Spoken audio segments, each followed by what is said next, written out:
Can I tell you something? When you show up to teach a group class and instead find it's an unintentional private lesson, it can be intimidating. There's a gut drop feeling seeing one student on your roster or seeing zero and then waiting to hear the studio door open. And this happens more than people admit. It could be due to seasonal shifts or new class times or the weather. At my studio, class numbers plummet on really nice weather days, especially the first warm days after a cold spell. And of course, if there is bad weather, which here in the South could mean rain and temperatures below 40 degrees or snow in the forecast in the next 24 hours. Sometimes a single student class, though, is just plain old bad luck.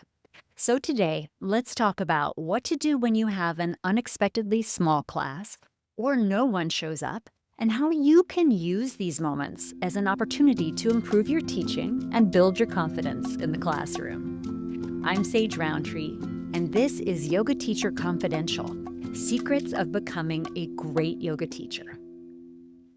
It's normal for you to assume that the low attendance in your class is a consequence of your teaching, that it means you're not a good teacher.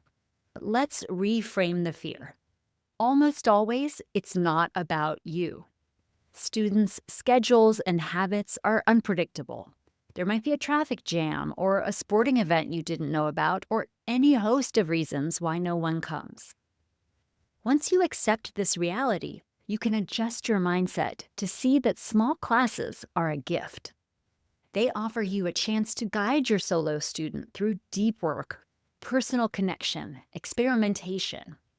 And often, it's these unintentional private lessons that have the biggest impact, not only on your students, but also on you.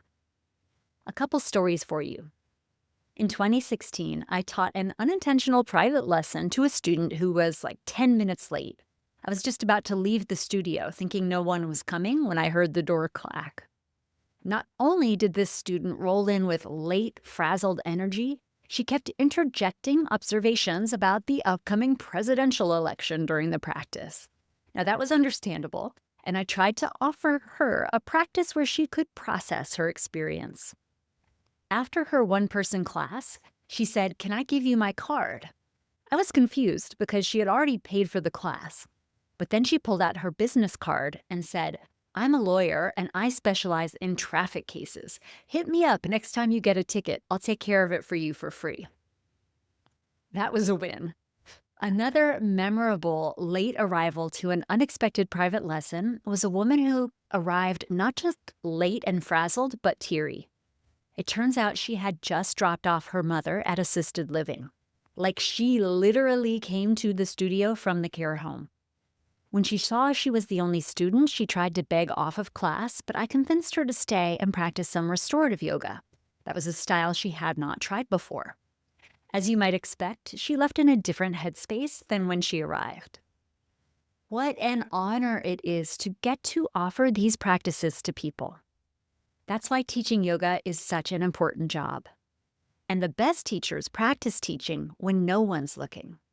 They're constantly looking for ways to provide a better experience for their students, whether it's careful sequencing or refining their cueing or just undertaking ongoing self-study to lead to self-improvement.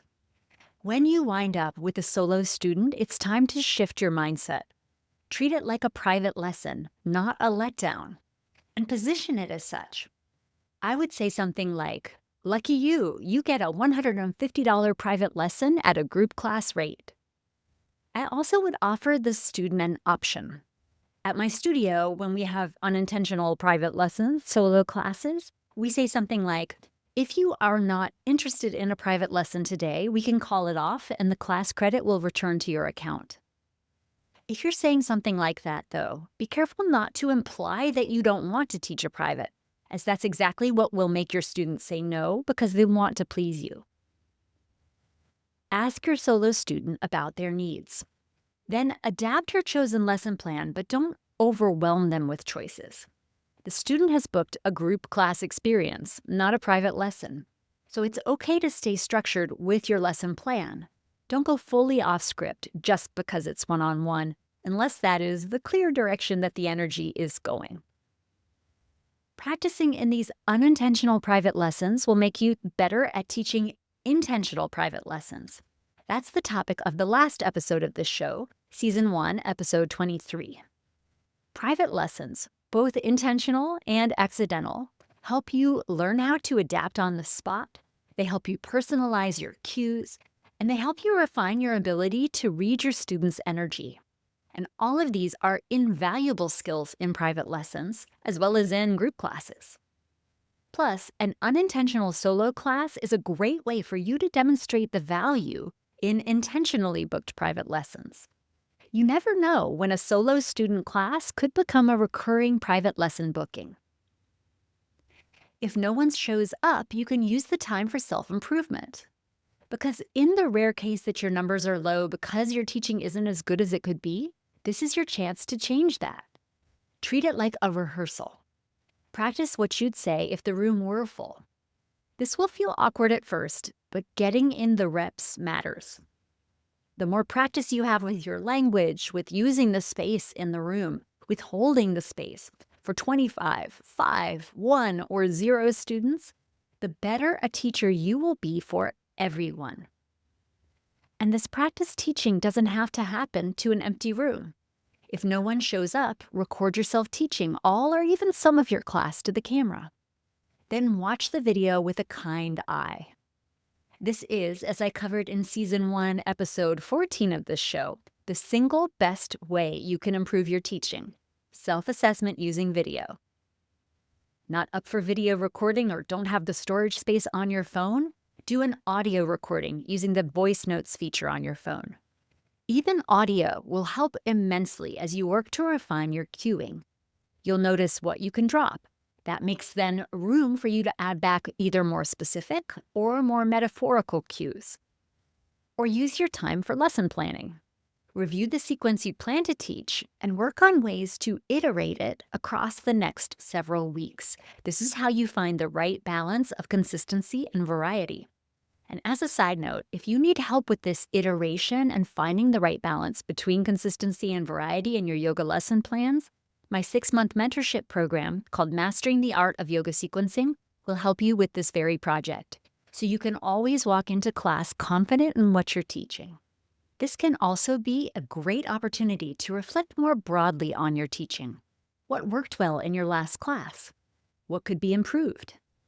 Taking notes or mentally reviewing your approach can help refine your skills over time. Now, at some studios, you're paid for the class regardless of numbers, and in exchange, you're expected to do some light chores with the free time if no students appear. Even if this isn't the case where you teach, you could use a few minutes out of the unexpected free time to help out. Let me tell you, as a studio owner, prop organization is an ongoing, constant chore at many studios. Taking out the blankets, folding them neatly, and replacing them in an orderly stack is a mindfulness opportunity for you and a delightful gift to every studio owner. And it's something that your students will notice when they next arrive. It's a great energetic gift to everyone. And energy matters. Stay professional and prepared, and you'll be more present for the students who show up next time. So the next time you find yourself in an unintentional private lesson or no students show up at all, remember, you are not alone. This happens to every teacher at every stage of their career. The more comfortable you get with small classes, the more confident you'll feel in big classes. And the real measure of a teacher isn't how many people show up. It's how you show up. Here's an affirmation to help you remember. I show up at my best no matter how many students are there. I show up at my best no matter how many students are there. Do you have stories to share about unintentional private lessons or any questions after listening to this episode? I would love to hear them. Come to comfortzoneyoga.com and join the discussion in my free community for teachers. It's called The Zone. There's a link for you in the show notes. We have a great time in there, and I'd love to see you there. For now, I'm Sage Rountree, and this is Yoga Teacher Confidential. See you next time.